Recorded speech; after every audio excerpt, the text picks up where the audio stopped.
I have terrible Gaydar. Like, I can see two guys making out, and my immediate thought is, oh my God, he's having a heart attack, and the other guy's doing mouth-to-mouth resuscitation.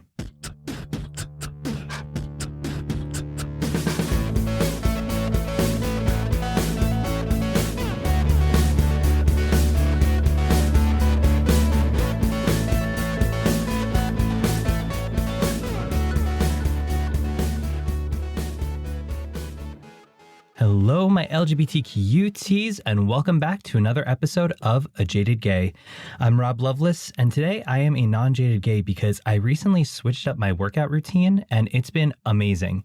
Like, instead of going to the gym 6 days a week trying to lift weights, which I hate and is super boring, I started taking some exercise classes at a local fitness place by me, and it's been really great because the workouts are a lot quicker. I feel like I actually feel the workout more, which is a good thing, and I just really enjoy it. It's been a lot of fun, and it's been a nice change of pace, keep things fresh. So that way it's not so boring just living the day to day. Anyway, shifting topics a bit, today we are going to be talking about a lighter topic, or is it? We are talking about Gaydar, and I'm sure all of you know what that is. The term has been around forever. So today we're going to talk about the etymology of Gaydar, what it means, and its future. And spoiler alert, it's going to get a little freaky. But first, you know the drill, let's pull our tarot card. So the card for this episode is a Major Arcana card. It's the Emperor. And I feel like I've been drawing Major Arcana cards pretty frequently lately. Anyway, the Emperor is number 4, and in numerology, 4 is typically tied to structure and stability. In the Major Arcana, the Emperor is really kind of tied to, if you think of family units, think of that, the kind of more authority figure within a family dynamic, who maybe places more of the structure and rules and discipline down. And that's what we're seeing here in the Emperor. And in this card, we see a lot of reds and oranges and yellows, which is kind of really reminiscent of that fiery wands energy, which again is tied to passion, sexuality, creativity. And the Emperor is masculine energy, so it's action-oriented. And in astrology, the Emperor is actually tied to Aries, which is reflective of individuality and personal power. And when we get this card, it's really kind of indicating that it's time to take some inspired action and channel our own power within. More specifically, it's encouraging us to take action from a place of power rather than reacting from fear. Sometimes when we're uprooted and there's a lot of uncertainty, we might react reflexively with emotions instead of taking the time to think through and really making a logical decision. And obviously, there's a difference between acting with our intuition and acting with emotions. And so we really want to make sure that we're taking intuition into account and thinking through and making the right decision and feeling empowered in that decision. And, if you think of it from a kind of historical context, the Emperor is the leader. In a patriarchal society, he's kind of more that father figure calling the shots. And so when we pull this card, it's really kind of encouraging us to be the leader of our own lives, to be that own father figure, to lay our own rules down to guide us through the right decision. And to do that, we need to have a clear vision of what we want to create and how we're going to achieve it. We have to trust ourselves and know that, even in tough times, if conflict may arise, we know logically how to work through it. We're not just reacting with emotion, we're acting with logic, and we're going to be fine going through whatever challenges we have to overcome. And this card can also point towards our knowledge and expertise. As we go through the Major Arcana, the Fool's Journey, we're gaining lessons along the way from each card prior. Now, while this card is only number 4 in the deck, we've gone from the Fool to the Magician to the High Priestess to the Empress. So those are some pretty big cards there that can really help guide us forward as we're taking on their knowledge and putting it into practice through the Emperor's confidence in making decisions. And through this knowledge and expertise, who we can trust, who we can rely on, and we can also be that figure to other people, whether we're a mentor, a parent, a friend, family member, anything like that. We know who to allow into our inner circle, who's a positive influence in our life. And on the flip side, we know how to be a positive influence on others, taking the experience and education and lessons learned from the Major Arcana cards before the Emperor and utilizing those lessons as part of our guidance as a leader to inspire others to take their own action as well. And again, remember the importance of intuition and logic in making our decisions and not to let emotions rule our decision making. So with that being said, let's get into Gaydar. And I love a vocabulary lesson, so here we go. The word Gaydar is, unsurprisingly, a combination of the words gay and radar. And it's a colloquialism referring to the intuitive ability of a person to assess another's sexual orientation. Simply put, according to Urban Dictionary, it's the ability to sense if someone is gay or not when it's not obvious. And I've also seen it referred to as the gift of being able to sense the homosexual vibe. And according to Green's Dictionary of Slang, the term Gaydar was first used in a 1982 article by Don Shuey in the Village Voice. In the article, he wrote, "But the fear of gay men is not to be discounted. My Gaydar tells me that up to 30% of the men at the Santa Fe and New York weekends are gay, bisexual, or undeclared. And in November 1999, Gary Frisch and Henry Badenhorst founded the profile-based dating website for gay and bisexual men called Gaydar. And they created this after a friend of theirs complained they were too busy to find a boyfriend offline. And the initial idea for it was based upon a then current concept of a corporate intranet that was in development. And in 2009, it expanded into the app market. But that's not the Gaydar we're talking about today. We're talking about the ability to perceive if others are gay. And we've heard this term thrown around in pop culture all the time. I mean, Will and Grace, Monster-in-Law, Friends, they've all referenced this phenomenon when trying to figure out if guys are gay. But often, this supposed gaydar relies on deep-rooted stereotypes such as sounding gay, being effeminate, being fashionable, or having quote-unquote gay face. So the question is gaydar a real thing?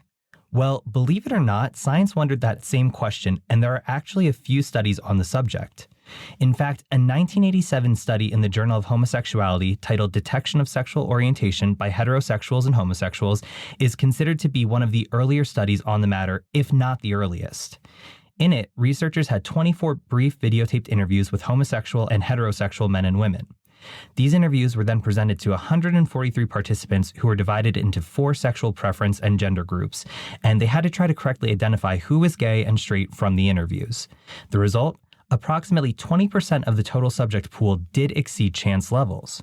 However, it's important to note that there were significantly more women than men in this subsample, and homosexual women were represented disproportionately. In 1999, an article in the Journal of Personality and Social Science examined the accuracy of judging sexual orientation on the basis of brief observations or quote-unquote thin slices of nonverbal behavior. This study found that sexual orientation was, and this is a quote, judged more accurately than chance, with judgments being more accurate when based on dynamic nonverbal behavior. Interestingly enough, it found that gay men and women were more accurate than their straight counterparts in judging still photographs and 1-second clips, but not 10-second clips. And a 2002 study in the Journal of Homosexuality conducted an online nationwide survey of 460 gay people in America. And the survey found that respondents believed they had the unique ability to pick out their gay peers in a crowd. So, to test this belief, researchers asked self-identified gay and straight male participants to view a series of unfamiliar men on videotape and determine the sexual orientation of each. Gay men had a higher level of accuracy compared to the heterosexual subjects, and these results led researchers to coin the term adaptive gaydar. So basically, they proposed this theory of adaptive gaydar that it's a unique perceptual ability/coping mechanism unique to gay people. And I wasn't able to find additional studies on this, but I think it makes sense. I mean, many of us grew up feeling alone, so it makes sense that we could be highly perceptible to people like us because we're trying to find our own community. And whether that theory is true or not, it seems like a lot of these early studies tend to suggest that there is something to gaydar, that it could be a real thing. And in 2017, the Kinsey Institute published an article by Dr. Justin Lemiller, an award-winning educator and a prolific researcher and scholar in topics including casual sex, sexual fantasy, sexual health, and friends with benefits. In the article, Dr. Lemiller dissected various studies, including a 2017 study published in the Archives of Sexual Behavior, to provide a summary of the science of gaydar, at least what we currently know about it. And there were a few core themes that surfaced from these studies. Number 1, sexual orientation inferences occur very quickly and seem to reflect automatic responses. So Dr. Lemiller states that when people are asked to think carefully before making a sexuality judgment, their gaydar may actually become less accurate. So this suggests that we don't necessarily know what it is that we're basing determinations on, but we make that sexuality judgment quickly. 2, some people seem to have more accurate gaydar than others.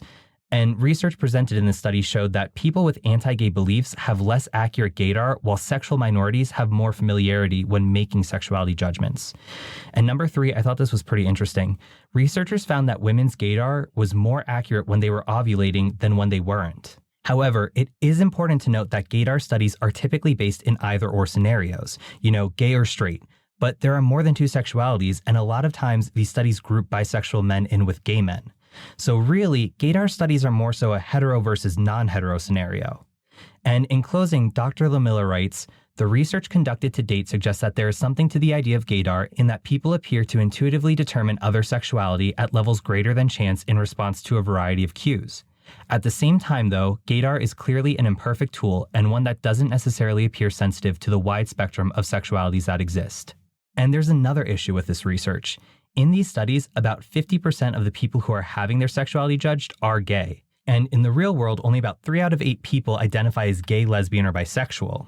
And to illustrate this, I want to read a quote from William Cox, assistant scientist in the Department of Psychology at the University of Wisconsin-Madison regarding this mathematical error. What does this mean for interpreting the 60% accuracy rate? Think about what the 60% accuracy means for the straight targets in these studies. If people have 60% accuracy in identifying who is straight, it means that 40% of the time, straight people are incorrectly categorized. In a world where 95% of people are straight, 60% accuracy means that for every 100 people, there will be 38 straight people incorrectly assumed to be gay, but only 3 gay people correctly categorized. And to circle back to an earlier point, Gaydar tends to be rooted in stereotypes. In fact, William Cox and his colleagues proposed that Gaydar is an alternate label for using stereotypes to infer orientation. And they conducted an experiment where they divided participants into 3 groups and told them differing information about Gaydar. The first group was told that scientific evidence says Gaydar was a real thing. The second group was led to believe that it was just another term for stereotyping, and the third group wasn't told anything about Gaydar. So the participants then judged whether men were gay or straight based on information taken from their social media profiles. So, for example, they assessed the likes of men's social media profiles such as fashion, sports, reading, shopping, hunting, cars, movies, and theater. So essentially, some of those likes tend to be gay and straight stereotypes, while interests like reading and movies were considered to be neutral. This design allowed Cox and his team to assess how often people jumped to the conclusion that men were gay based on stereotypically gay interests. And the results were pretty interesting. Those who were told Gaydar was real stereotyped much more than the group that wasn't told anything about Gaydar. And participants stereotyped much less when they had been told that Gaydar is just another term for stereotyping. Based off of these results, Cox asserts that these patterns provide strong support for the idea that belief in Gaydar encourages stereotyping by simply disguising it under a different label. And I mentioned gay face a little earlier in the episode. Well, in Cox's research, he references that some studies argue that people possess a facial perception process that enables them to identify sexual orientation from facial structure. But they did an experiment where they constructed fictional targets using experimentally manipulated stereotypic cues and real gay and straight people's face cues and had participants make gay and straight judgments about each profile. And this experiment revealed that orientation is not visible from the face-purportedly face-based Gaydar. Now, that being said, another scientific study was published in 2017 by Stanford researcher Michael Kaczynski that raised some eyebrows and caused some concern. So, in it, he claimed that profile pictures uploaded to social media and dating websites can be used to predict sexual orientation. And how is this possible? Well, Kaczynski and his co-author Yilun Wang built a program using a common artificial intelligence software that scanned more than 30,000 photos uploaded to an unnamed dating site. And the software's job was to see if it could determine a pattern about what could distinguish a gay person's face from a straight person's. And the results? Well, the program accurately identified gay men 81% of the time and gay women 71% of the time. And as part of the study, researchers also asked people to see if they could identify gay and straight people from the pictures shown. And humans were only able to guess correctly 54 to 61% of the time.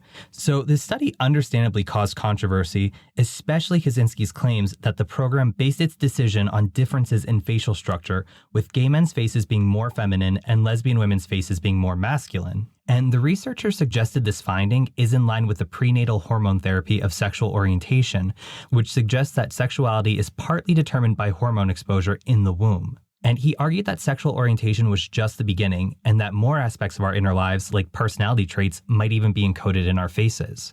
However, Kaczynski's claims were highly contested. Researchers in psychology call this physiognomy, which is a pseudoscience of attributing personality traits to physical characteristics. And LGBTQ+ rights groups criticize this research, saying it could pose a danger to LGBTQ+ people around the world. I mean, think back to the episode on LGBTQ+ Ukrainians. They had to delete their dating profiles and WhatsApp chats for fear of being targeted by Russia for being gay. And so some people may have to remain closeted to stay alive in other countries where being gay isn't socially acceptable. And think of the dangers if this technology is made widely available to those governments. And circling back on if this reinforces stereotypes, Kaczynski provided this quote in a Vox article. Stereotypes also might be accurate. It might be that gay people, to some extent, they talk differently. But humans have a problem with judging probability. The beauty of a computer is it can go beyond the stereotype. Use the stereotype proper. Like, the stereotype developed by a computer will be an accurate one. It's a data-driven thing. Now, while this study raised some alarm bells, it's important to note a crucial detail. The AI wasn't 81% accurate when being shown random photos. Instead, it was being tested on a pair of photos, with one being gay and one being straight, and then it was asked which individual photographed was more likely to be gay. And if you think about it, the baseline accuracy for this experiment was 50% because obviously being shown two photos, you have a 50-50 shot at guessing correctly. Interestingly enough, Kaczynski and Wang also ran the program against 1,000 photos instead of 2, where 70 of those photos were of gay people. And this roughly reflects the proportion of gay versus straight men in the United States. Anyway, in this experiment, the program only identified 47 of the 70 gay people correctly, which, if I did the math correctly, is about 67% accurate. But don't hold me to that because I started grad school in the MBA program and switched to communications because I can't do math. Anyway, while this AI is using facial structure as a primary judgment for its guesses, there is also a possibility that factors such as facial expressions, makeup, and facial hair could also impact its decision-making. But even with that in mind, this still doesn't sit well with me. I mean, not to sound like a conspiracy theorist or anything, but so much about our personal lives, our data, it's already floating around out there. I mean, we use facial recognition to access our phones, so I'm sure that information is being stored somewhere. So while it may seem a little far-fetched and futuristic like a Black Mirror episode, I could see how this technology Kaczynski and Wang built could be abused and cause danger to the LGBTQ+ community. Anyway, just to cleanse the palate and round out the episode, one thing I also want to touch upon is there are a couple movies about Gaydar. The first one is a 2002 short film called Gaydar, where Randy has a huge crush on hunky coworker Jack, but Ray can't figure out if Jack is gay, until Jack discovers a Gaydar gun that could change everything. And in doing some research, apparently this movie appeared in over 120 film festivals, and it actually won a few awards in 2003, including the Grand Jury Award for Best Narrative Short Comedy at Barebones International Film Festival, Best Short Comedy Film at Cinequest San Jose Film Festival, and the Bronze Plaque Award for Entertainment at Columbus International Film and Video Festival. And then there's the 2013 film, also called Gaydar, where Tina thinks she's cursed, she always ends up falling in love with gays, and after her latest embarrassment with Ricky, whom she thought would propose to her on their date but ends up introducing to his boyfriend, she vows never to fall in love again with men. Men always end up gay whenever she falls in love with them. So those sound like pretty strong plots if you ask me, but no, I have not watched them yet. So if you want to watch them, do so with caution. They may be terrible. And if they are, I apologize, but I'd love to hear your feedback on what you think about them. But anyway, yeah, that's Gaydar. So everything from the purported science to AI reading pictures to determine if we're gay or not. Super. But in all seriousness, I do think there probably is some stereotyping involved in Gaydar. I know one of the earlier definitions was about, the ability to tell if somebody was gay or not when it's not obvious. And even that kind of goes into the stereotype category. I mean, a lot of us are on dating apps, so obviously that can kind of take some of the question out of things. But pre-dating apps, if you're not at a gay bar, if you were talking to somebody at the gym or a coffee shop or whatever, I think a lot of us, both gay and straight, are guilty of relying on stereotypes to determine if somebody's gay or not. I mean, I remember earlier in the 2003 timeframe, metrosexuality was a whole big thing where it wasn't gay, but it was metrosexual, where you dress nice. And even to this day, if men dress nicer, it could be perceived as being quote unquote gay. Or we listen to how people sound, if they talk with a lisp, or if they, talk with their hands or are very, expressive when they communicate, or any interest, if they're interested in pop culture or reality TV or things like that. But on the flip side, while some of that is rooted in stereotypes, there does seem to be some kind of science suggesting that there could be more to it. That putting the stereotypes aside, there could be a way that, we could just pick up if somebody may be gay or not. So while the jury still seems to be out, I think it's just an important call to action that, we shouldn't just base things around stereotypes. I mean, for as many gay men as there are who love to dress fashionably and love reality TV, I'm sure there's just as many who aren't into that. But we've come a long way in terms of what it means to be gay. Gay does not have to be one thing. We can want a heteronormative relationship. We can have an open relationship. We could be polyamorous. Gay does not equal one thing, just like heterosexual does not equal one thing. However, a lot of people tend to associate gay with stereotypes and assume it does mean one thing. So we need to realize that we are able as gay men to be whoever we want to be. We can want what we want, whether it's something that's viewed as traditionally heterosexual or traditionally homosexual. Whatever resonates with us as to what we want, we should be able to work towards, whether it is stereotypical or challenges the stereotype. And as such, we shouldn't rely on stereotypes to judge whether others are gay or not. And going back to the tarot, being the Emperor card, we are empowered to be our own decision makers, to be our own authority figure, and lay down the laws of the land of how we want to rule our own kingdom, whether it may adhere to gay stereotypes or challenge gay stereotypes. But at the end of the day, we set our own path, and we need to trust our intuition and trust our logic that we are making the right decision to take action going forward. And the Emperor is also a leader. And like we talked about, as an Emperor, we can be a leader for others. We can inspire others around us. We can serve as a mentor to others. And in doing so, if we're living our authentic lives, it can empower others to live their own authentic life. Because again, being gay does not equal one thing. It is not our sole identity. It is part of who we are, but we lay the groundwork for our own kingdom. And we choose what we want to adhere to, whether we want to adhere to the heteronormative or challenge that. Neither is right, neither is wrong. It just is what it is and what resonates with us. So whether it's regarding Gaydar or whether it's just anything going on in your life currently, hopefully that Emperor card is resonating with you and you feel empowered, trusting your intuition, and ready to take action and move forward on whatever your endeavors are. And whatever that may be, I wish you the best of luck, and thank you once again for listening. I hope you enjoyed this episode. If you have any questions or feedback, feel free to reach out to me, rob@ajadedgay.com. You can also follow the podcast on Instagram, TikTok, and Twitter @ajadedgaypod. You can follow me, Rob Loveless, on Instagram @Rob_Loveless or on Twitter @RobJLoveless. And remember, every day is all we have, so you got to make your own happiness. Bye!